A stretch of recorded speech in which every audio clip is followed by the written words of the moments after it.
Hi everyone, Cheryl here from Asthma Waikato.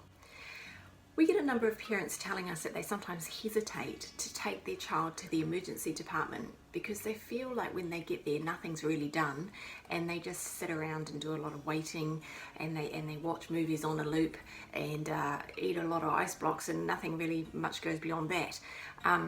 They certainly feel like there's nothing that happens there that they couldn't have done at home. I just want to explain a little bit about the process at the hospital because it's really, really important that there is no delay getting medical help. It's really important that it's dealt with quickly and it's dealt with in a timely manner. So when you first hit the hospital, they will often take you in and then they may get say a pulse oximeter and pop that on your child's finger, look at how much oxygen's in their blood, how fast their heart is beating or how fast it is having to work, their pulse rate and things like that. They will maybe have a listen to the lungs with their stethoscope and checking for other breath sounds. Is the air getting in and out as it should? Is it moving around as it should? Can they hear things like wheeze, added breath sounds that may indicate a chest infection, something like that? They're going to potentially take their temperature to see if there's some kind of other illness going on that perhaps is exacerbating the asthma. They will do a good thorough assessment of simply looking at your child. How hard are they having to breathe? Is this really tugging in big time here? Are the ribs really having to suck in hard and fast? Are they so breathless that they can't even speak a sentence? How bad is it? This is part of the assessment phase, because we are looking at a process in hospital of assess, intervene, monitor, repeat. And this goes on and on and on because that is part of the protocol of looking after an asthma flare-up. So they need to gauge, is this mild, moderate or severe? And then treatment is based off the back of their assessment. Look, these are tiny, tiny airways that we're dealing with in children. Some airways in a child are said to be as small as a single strand of hair. So you can imagine being that tiny, it doesn't take much to gum them up. And asthma can go from, moderate or mild to severe and life-threatening on a dime. And that's really, really dangerous. So this process, this protocol that the staff follow in ED to look after your child is super important.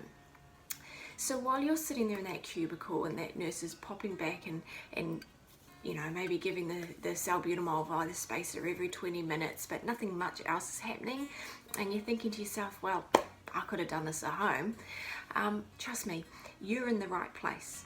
Because what they're trying to do is see how long your child can go without the reliever, and also how well is the child reacting to that reliever or responding to that reliever. So initially they might start giving the reliever via a spacer, say every 20 minutes. That's 3 big hits over an hour. How have they responded to that? Are they improving? Because if they are, then maybe they'll start spacing it out. And if you can get to 2 hours, say, without needing any more reliever, then that's a good period of time. Perhaps under their protocol that would be okay to go home. But maybe you need more intervention. Maybe you need some prednisone.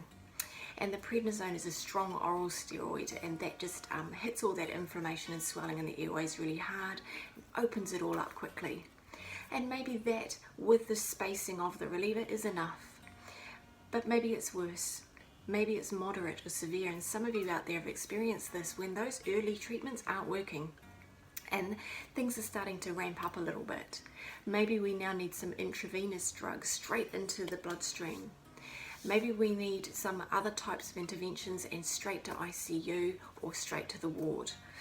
So it all hinges around this process of assess, intervene, monitor, repeat, with a heavy emphasis on the monitoring in some cases. So settle in. You are in the right place. Should this thing go bad, you've got help right there rather than delaying at home. Get comfy, get a drink, get something to eat, because you may be watching a fair few loops of Frozen or Moana or something Disney on the channel in the waiting room or somewhere. That's all part of the monitoring process. I hope this helps you. Look, if you've at home, you've given your child 6 puffs of reliever and they are no better or they are deteriorating, please go and seek help, because like I said right at the beginning, things can go from bad to really, really bad very quickly.